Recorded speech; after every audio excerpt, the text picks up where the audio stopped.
A short while ago, Platform Fighter and Nickelodeon fans were treated to a very pleasant surprise.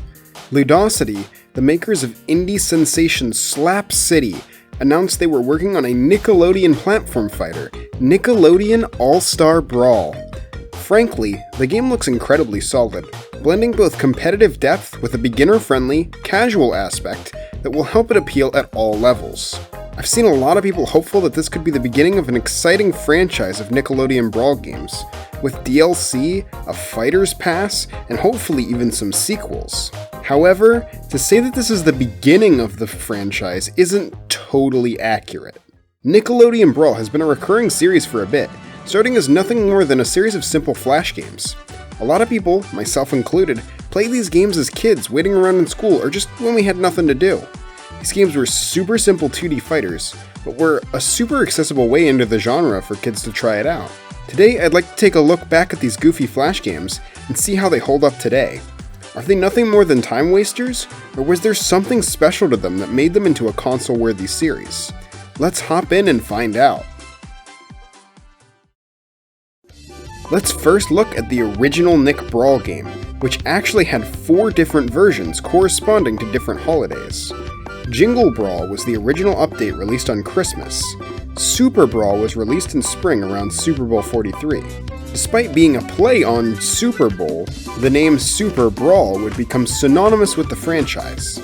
After that was Super Brawl Summer in the summer, and Super Fall Brawl in, well, you can guess. The game received almost a year of support, which probably helped it separate itself from other games on the site.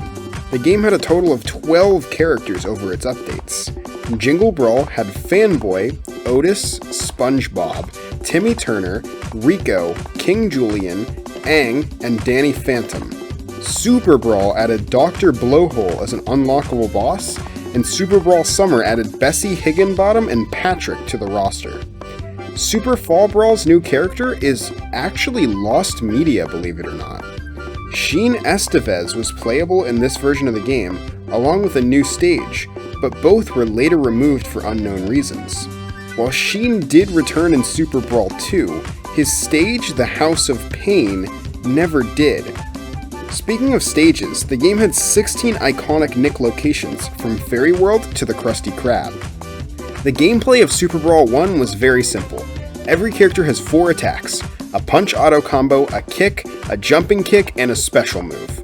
Some interesting things to note about the moves is that the jumping kick had to be done with the kick button, but there's no jumping punch, which seems really strange. Also, the special move is not universal and has different inputs for every character.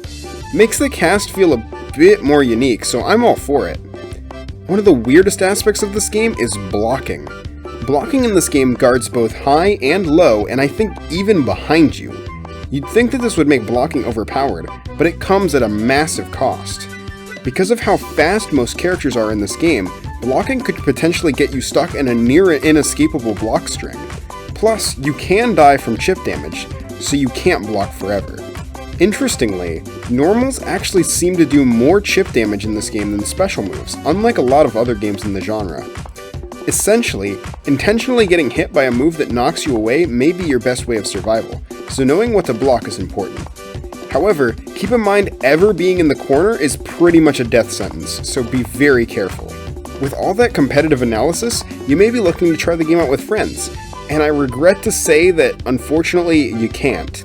The game has 3 modes: an arcade mode where you can play quick matches, a tournament mode where you can fight 5 matches in a row, and the worst training mode I've ever seen in my life. That's not even an exaggeration, this training mode is so bad.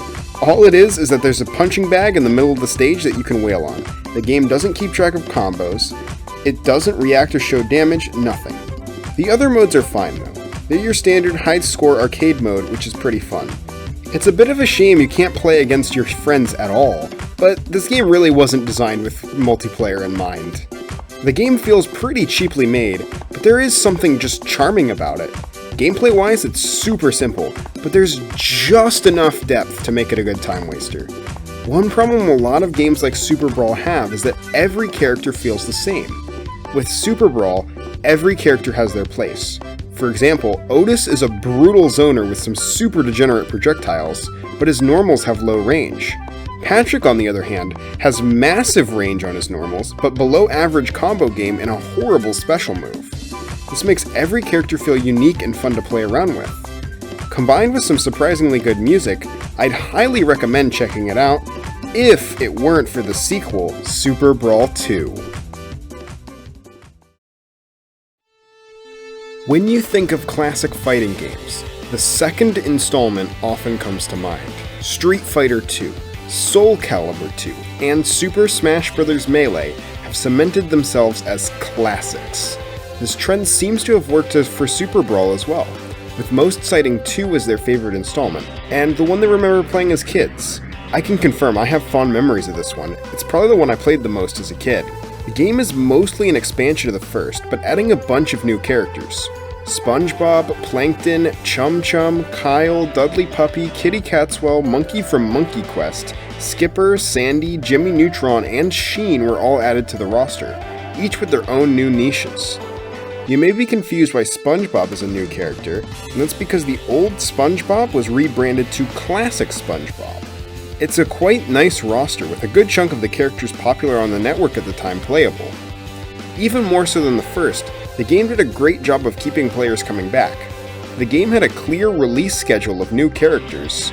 Justified, a lot of them were returning characters from the first game, but being able to play your favorites in the second game was still something to get excited about, and with the flash game culture of the late 2000s and early 2010s, it was enough to keep kids talking about it. The gameplay is still incredibly simple, but with some new additions that make the game just a bit more interesting. First off, shields have been changed slightly. Players blocking can now take knockback from moves, avoiding the absurd mid-screen block strings that characters like Dr. Blowhole can perform.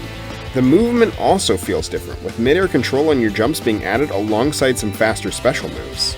Specials have also been changed to a universal forward-forward punch input. But speaking of specials, the biggest change is that the game has the addition of super moves. You build meter by hitting normals, whether blocked or not, and can unleash it by performing your special. These are a super fun addition to the game and massively alter how characters play. It's also really cool seeing what super attacks these iconic characters have. And while some of them are a bit generic, it's still a neat bonus to have. The other new additions are a survival and a tag team mode.